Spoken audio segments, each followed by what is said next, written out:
बोलो वैशाखी पूर्णिमा तिथि की माधवी पूर्णिमा तिथि की, बुद्ध पूर्णिमा तिथि की। आज के বৈশাখী পূর্ণিমা তিথি। এই তিথিতে মহাপ্রভুর পরম গুরুদেব মাধবেন্দ্র পুরীবাদ তিরোধান হয়েছিলেন। আজকের এই তিথিতে মহাপ্রভুর গুরুদেব ঈশ্বর পুরীপাদ আবির্ভাব হয়েছিলেন। আজকের এই তিথিতে পরীক্ষিত মহারাজ জন্মগ্রহণ করেছিলেন। আজকের এই তিথিতে ভগবান কলিযুগ পাবন অবতার গৌরাঙ্গ মহাপ্রভুর আবেশ অবতার শ্রীনিবাস আচার্য প্রভু আবির্ভাব হয়েছিলেন। আজকের এই তিথিতে গঙ্গা স্নানে সহস্র গঙ্গা স্নানের ফল লাভ করা যায়, এমন ওই পুণ্য যুগের আজকের এই তিথি পড়েছে। তাই আমরা আজকে মহাপ্রভুর আবেশ অবতার শ্রীনিবাস আচার্য প্রভুর জীবনী কথায় আস্বাদন করব। বলো শ্রীনিবাস আচার্য প্রভু কি। কলিযুগ পাবন অবতার শ্রী শ্রী গৌরাঙ্গ মহাপ্রভুর আবেশ অবতার হলেন শ্রীনিবাস আচার্য। নিত্যানন্দ প্রভুর আবেশ অবতার হলেন নরোত্তম দাস ঠাকুর মহাশয়। আর অদ্বৈত প্রভুর আবেশ অবতার হলেন শ্যামানন্দ প্রভু। তাই মহাপ্রভুর আবেশ অবতার সেই শ্রীনিবাস আচার্যের কথাই আমরা আজকে আস্বাদন করব। এই শ্রীনিবাস আচার্য প্রভু 1441 শতাব্দে রোহিণী নক্ষত্র যোগে বৈশাখী পূর্ণিমা তিথিতে নদিয়া জেলার অন্তর্গত অগ্রদ্বীপে উত্তরে চাকন্দি গ্রামেতে আবির্ভূত হয়েছিলেন। চাকন্দি গ্রাম, সেখানে তিনি জন্মগ্রহণ করেছিলেন। তিনার পিতার নাম ছিল গঙ্গাধর ভট্টাচার্য। তারা রারীয় শ্রেণীর ব্রাহ্মণ ছিলেন। শ্রীনিবাস আচার্য প্রভুর মাতার নাম ছিল লক্ষ্মী প্রিয়া দেবী। এই গঙ্গাধরকে সবাই চৈতন্য দাস বলিয়া ডাকতেন। অর্থাৎ শ্রীনিবাস আচার্য প্রভুর পিতা যিনি ছিলেন গঙ্গাধর, সেই গঙ্গাধরকে সবাই চৈতন্য দাস বলিয়া ডাকতেন। তদ বিষয়ে শাস্ত্রে লেখা আছে যে কাটুয়াতে শ্রীমৎ মহাপ্রভু সন্ন্যাস গ্রহণ করিলে পর তদ দর্শনে শ্রী গঙ্গাদাস ভট্ট তিনি হা চৈতন্য হা চৈতন্য হা চৈতন্য বলে পুনর্পুনর উচ্চস্বরে রুদন করেছিলেন। এই জন্য সবাই তাকে চৈতন্য দাস বলিয়াই ডাকিতেন। কোনো এক সময়ে শ্রী চৈতন্য দাসের মনে অস্মকাত পুত্র সন্তান কামনা হল এবং তিনি তখন সস্ত্রীর সহিত নীলাচলে গেলেন। নীলাচলে গিয়ে শ্রীমৎ মহাপ্রভুর চরণে উপনীত হলেন। তৎক্ষণাৎ মহাপ্রভু তাদের অন্তরের অভিপ্রায় বুঝতে পারলেন। মহাপ্রভু বলছেন শ্রী জগন্নাথ দেবের অবশ্যই কৃপা হবে, আর জগন্নাথের কৃপাতে তোমাদের মনোবাসনাও পূর্ণ হবে। ভক্তি রত্নাকর নামক গ্রন্থেতে লেখা আছে, সেখানে লেখা আছে যে হেনই সময়ে প্রভু গোবিন্দকে ডাকিয়া কহয়ে গভীর নাদে ভাবাবিষ্ট হইয়া। মহাপ্রভু তিনার প্রধান সেবক গোবিন্দকে ডেকে কি বললেন? পুত্রের কামনা করি আইল ব্রাহ্মণ, অর্থাৎ সে গঙ্গাধর ভট্টাচার্য। পুত্রের কামনা করি আইল ব্রাহ্মণ, শ্রীনিবাস নামে তার হইবে নন্দন। আগের থেকেই মহাপ্রভু বলে দিলেন যে শ্রীনিবাস নামে তাহার এক পুত্র সন্তান উৎপন্ন হইবে। শ্রী রূপাদি দ্বারে ভক্তি শাস্ত্র প্রকাশিব, শ্রীনিবাস দ্বারা গ্রন্থ রত্ন বিতরিব। কি করব?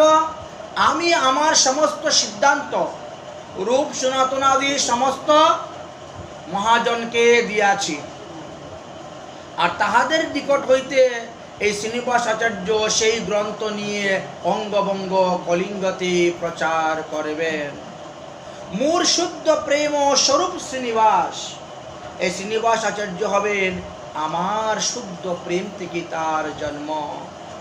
মোর শুদ্ধ প্রেমের স্বরূপ শ্রীনিবাস, তারে দেখি সর্বলোকে বাড়িবে উল্লাস। সেই শ্রীনিবাস আচার্যই হলেন মহাপ্রভুর আবেশ অবতার। এই জন্য বৈষ্ণবগণ বলেন শ্রীনিবাস আচার্য প্রভু মহাপ্রভুর দ্বিতীয় প্রকাশ মূর্তি স্বরূপ। যাই হোক, অতঃপর চৈতন্য দাস মহাপ্রভুর আজ্ঞা নিয়ে পুনরায় তিনি চাকন্দি গ্রামেতে চলে আসেন। স্বভবনে এসে উপস্থিত হন এবং স্বামী স্ত্রী মিলে হরিকে আরাধনা করতে শুরু করেন। যথা সময়ে একটি পুত্র সন্তান তিনার লাভ হইল। পুত্র সন্তান লাভ হইল এবং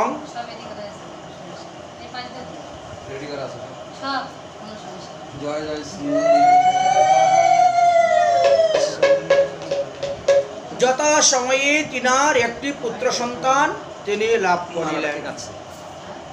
ক্রমান্বয়ে চৈতন্য দাস শ্রীনিবাসকে মহাপ্রভুর পাদপদ্মে সমর্পণ করে দিলেন।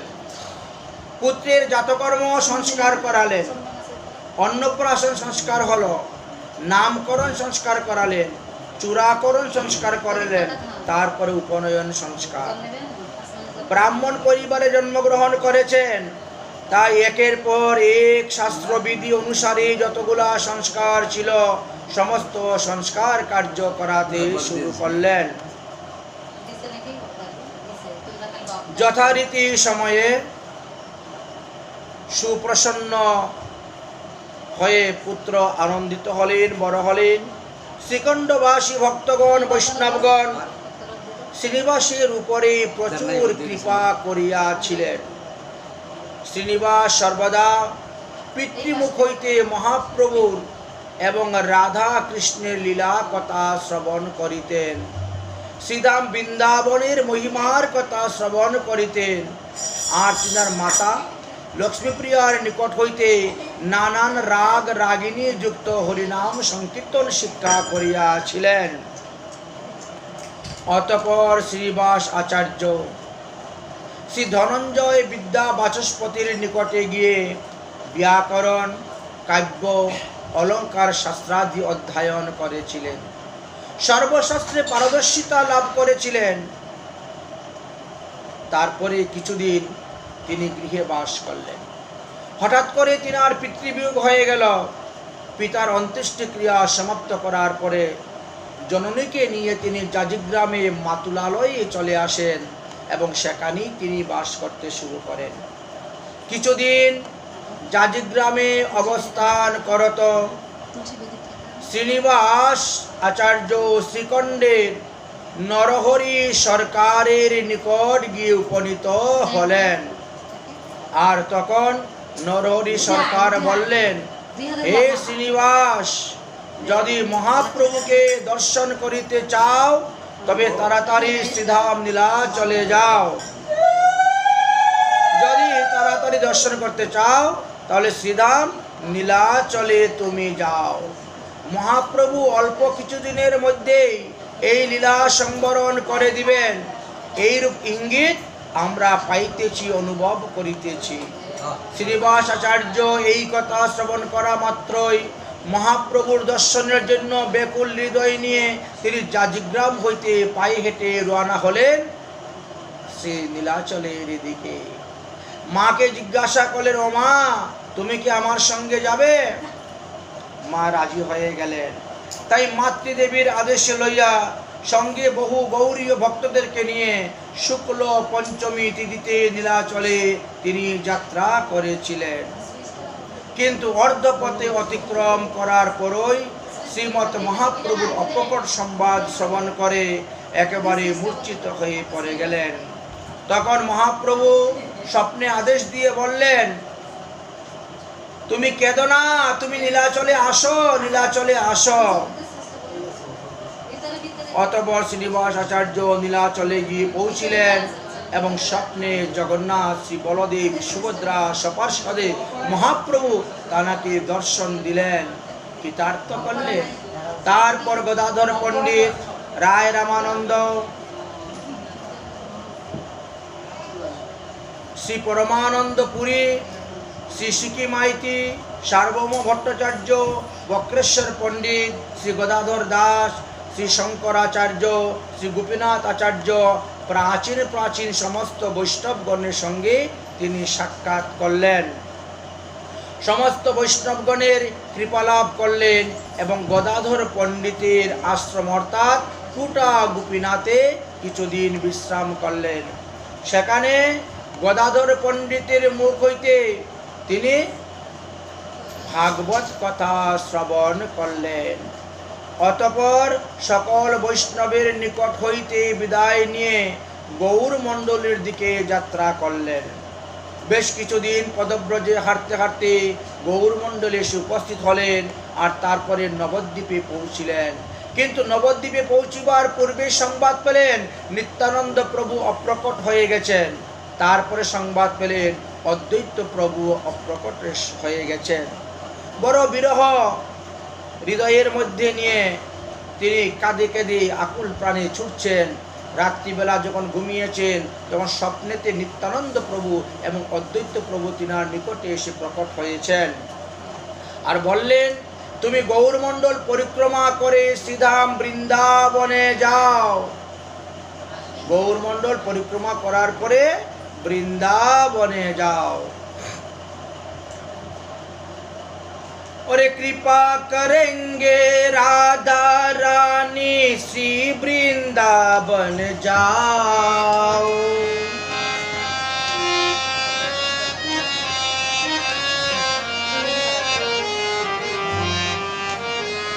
कृपा करेंगे राधा रानी श्री वृंदावन जाओ।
अपने मन बसा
আদেশ হয়ে গেল, ওহে শ্রীনিবাস আচার্য, তুমি শ্রীধাম বৃন্দাবনে গমন করো।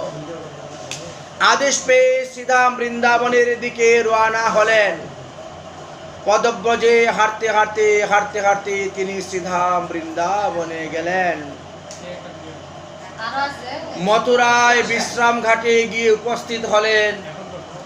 তখন শুনতে পেলেন কি, রূপ গোস্বামী পাদ, সনাতন গোস্বামী পাদ, কাশীশ্বর পণ্ডিত, রঘুনাথ ভট্ট গোস্বামী ইহারা সকলেই অপ্রকট হয়ে গিয়েছেন। মনোদুঃখিতে তিনি বৃন্দাবনে পৌঁছিয়া শ্রীজীব গোস্বামীর সহিত তিনি সাক্ষাৎ করিলেন। অতঃপর গোপাল ভট্ট গোস্বামীর নিকট হইতে তিনি দীক্ষা গ্রহণ করিলেন। শ্রীজীব গোস্বামীর নিকট হইতে ভক্তি শাস্ত্র অধ্যয়ন করিলেন। রাধাকুণ্ডের তীরে আসিয়া রঘুনাথ দাস গোস্বামী পাদের কৃপা লাভ করিলেন। এইভাবে 84 কোশ ব্রজমণ্ডল দর্শন করছেন, ভ্রমণ করছেন, পরিক্রমা করছেন, এক এক বৃক্ষতলে এক এক রাত্রি বাস করতেছেন, আর লীলাস্থানগুলা দর্শন করছেন আর কাঁদছেন। একদিন শ্রীনিবাস আচার্যের মুখে উজ্জ্বল নীলমণির শ্লোকের অপূর্ব ব্যাখ্যা শুনিয়া শ্রীজীব গোস্বামী পাদ অত্যন্ত সন্তুষ্ট হইয়া তাহাকে আচার্য উপাধি প্রদান করিয়াছিলেন।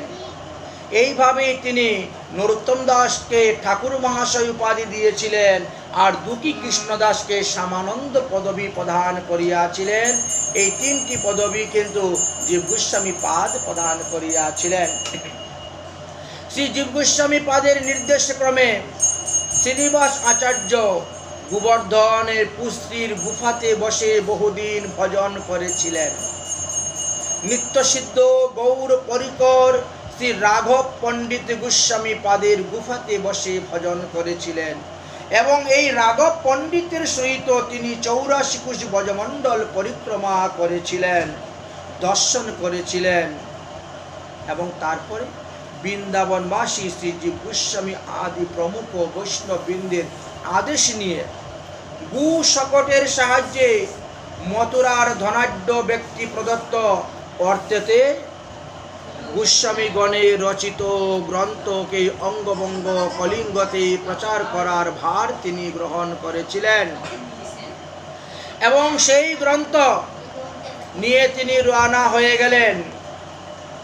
গ্রন্থ লইয়া শ্রীনিবাস আচার্য, নরোত্তম দাস ঠাকুর মহাশয় এবং শ্যামানন্দ প্রভু অগ্রায়ণ মাসের শুক্লপক্ষের পঞ্চমী তিথিতে শ্রীধাম বৃন্দাবন হইতে যাত্রা শুরু করেন। গৌরমণ্ডলের দিকে তারা আসবেন, এবং রাস্তায় আসার পরে তাদের গ্রন্থ চুরি হয়ে গিয়েছিল, এই কথাও জানা যায়। বন বিষ্ণুপুর হইতে গ্রন্থ উদ্ধার একমাত্র এই শ্রীনিবাস আচার্য প্রভুই করেছিলেন। বন বিষ্ণুপুরে রাজা ছিলেন বীরহাম্বীর, হিন্দু রাজা, কিন্তু ইনার বড় অদ্ভুত ব্যবহার ছিল।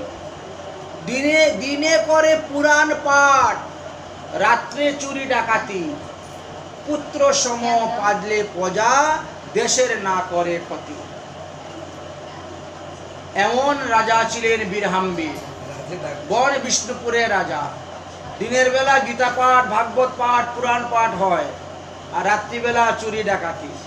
ওনার 200 জন দস্যু আছে। ওনার ধনী ব্যক্তিদের, বিদেশিদেরকে লুট করো আর দেশের সেবা করো, এই ছিল ওনার কাজ। যাই হোক,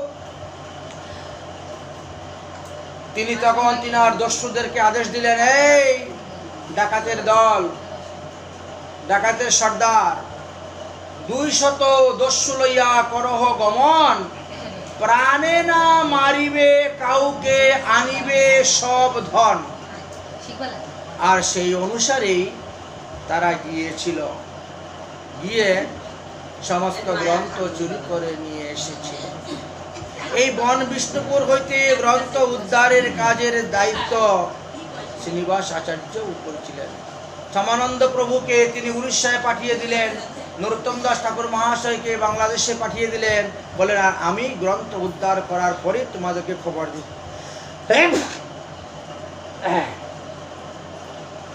গ্রন্থ উদ্ধার করার পরে যাজগ্রামে মাতা গৃহে এসে উপস্থিত হয়েছিলেন। গ্রন্থ উপর উদ্ধারের কাহিনীতে জানা যায় যে বীরহাম্বীর রাজা সপরিবারে সবাই দীক্ষা গ্রহণ করেছিলেন শ্রীনিবাস আচার্য প্রভুর নিকট থেকে, আর তিনাকে গুরুরূপে গ্রহণ করে গুরুদক্ষিণা রূপে এই সমস্ত গ্রন্থ আবার দান করে দিয়েছিলেন। যাই হোক, যাজগ্রামে এসে তিনি উপস্থিত হলেন, মাতামুখের গৃহে আসিলেন। পুত্র বিবাহের জন্য জননী লক্ষ্মী দেবী ব্যাকুল হয়ে উঠলেন। শ্রী নরহরি ঠাকুর তাহার জননীকে পাইয়া শ্রীনিবাস আচার্যকে বিবাহের জন্য আদেশ করিলেন। অতঃপর অদ্বৈত আচার্য প্রভু স্বপ্নে আদেশ দিলেন, হে শ্রীনিবাস আচার্য, তুমি বিবাহ করো। অতঃপর যাজগ্রাম নিবাসী শ্রী গোপাল চক্রবর্তী মহোদয়ের অতি ভক্তিমতী কন্যা শ্রীমতী ঈশ্বরীর সহিত এই শ্রীনিবাস আচার্য প্রভু বিবাহ কার্য সম্পন্ন হয়েছিল। অতঃপর শ্রীনিবাস আচার্য প্রভু বহু শিষ্য প্রশিষ্যগণ তৈরি হয়েছিলেন। শ্রীনিবাস আচার্য প্রভুর শিষ্যগণ এবং গোস্বামীগণের রচিত গ্রন্থসমূহ তৎপর শিষ্যগণকে বুঝাইবার জন্য কিছুদিন তিনি অধ্যাপনা করেছিলেন। অধ্যাপক রূপেও কিছুদিন অবস্থান করে সবাইকে গোস্বামীগণের গ্রন্থে সুসিদ্ধান্ত শিক্ষা দিয়েছিলেন। শ্রীনিবাস আচার্যের অন্যতম প্রধান শিষ্য ছিলেন খণ্ডবাসী চিরঞ্জীবী সেন। তার পুত্র শ্রী রামচন্দ্র কবিরাজ। শ্রী জীব গোস্বামী রামচন্দ্র কবিরাজের ভজনে সন্তুষ্ট হইয়া তাকে কবিরাজ উপাধি প্রদান করিয়াছিলেন। শ্রী নরোত্তম দাস ঠাকুরের সঙ্গে রামচন্দ্র কবিরাজের বিশেষ ঘনিষ্ঠ সম্পর্ক ছিল। তাই নরোত্তম দাস ঠাকুর মহাশয়ের পদের মধ্যে আপনারা দেখতে পাবেন, ওখানে লেখা আছে, অরে দয়া কর শ্রী আচার্য প্রভু শ্রীনিবাস,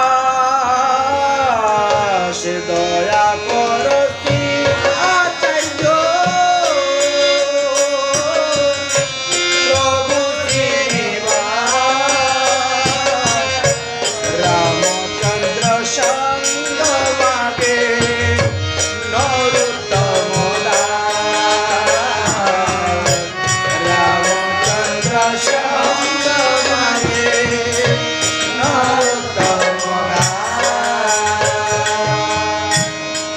এই শ্রীনিবাস আচার্য এবং এই রামচন্দ্র কবিরাজের কথা আমরা জানতে পাই। নরোত্তম দাস ঠাকুর মহাশয়ের সঙ্গে তাদের কত অন্তরঙ্গ ছিল। ক্রমে ক্রমে যখন সেখানে শুক্লাম্বর চক্রবর্তী এবং শ্রী গদাধর দাস, শ্রী নরহরি সরকার ঠাকুররা অপ্রকট হয়ে গেলেন, তখন মনের দুঃখে তিনি আবার বৃন্দাবনে গমন করলেন। শ্রীনিবাস আচার্য বৃন্দাবনে গমন করলেন এবং শ্রীজীব গোস্বামীর চরণে পতিত হলেন। তাহলে একবার নয়, দুবার তিনি বৃন্দাবনে গিয়েছিলেন। আমরাও একটু বৃন্দাবনে যাই। চলে রে আমার মন মধুর বৃন্দাবন, যমুনারি তীরে তীরে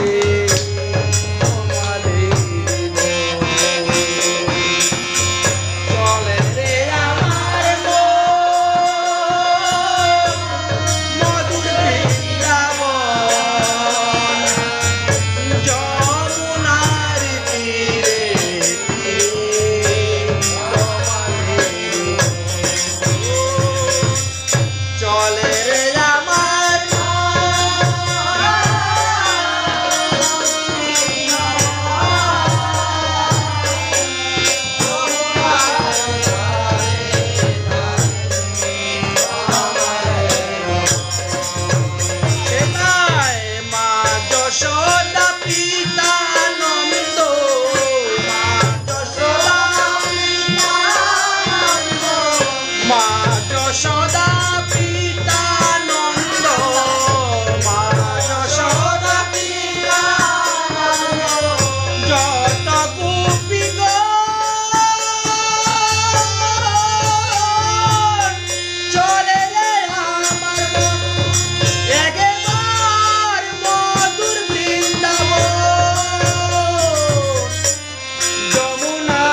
শ্রীনিবাস আচার্য প্রভু দ্বিতীয়বারের মতন শ্রীধাম বৃন্দাবনে গিয়ে উপস্থিত হয়েছেন। তখন সমস্ত বৃন্দাবনবাসী বৈষ্ণবগণ আপন শরীর করে তিনাকে রাখলেন। বৃন্দাবনে বেশ কিছুদিন তিনি বাস করলেন। তখন সংবাদ আসলো কি, নরোত্তম দাস ঠাকুর মহাশয়কে স্বপ্নে আদেশ দিয়েছেন খেতুরি ধামেতে তিনি 6খানা বিগ্রহ প্রকট করবেন, তৈরি করবেন, স্থাপন করবেন, পূজা করবেন। বৃন্দাবন ধাম হইতে শ্রীনিবাস আচার্যের উপরে পড়ল দায়িত্ব, যাও তোমাকে যেতে হবে।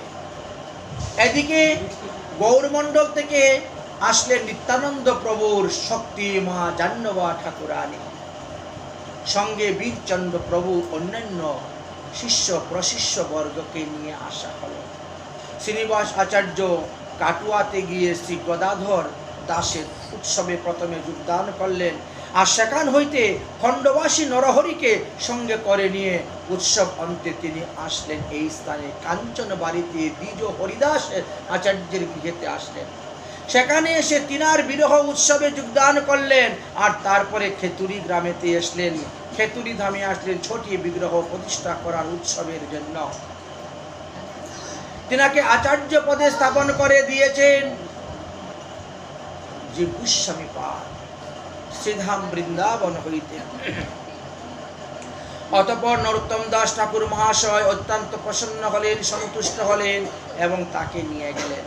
মা জাহ্নবা ঠাকুরানী গিয়ে উপস্থিত হয়েছেন।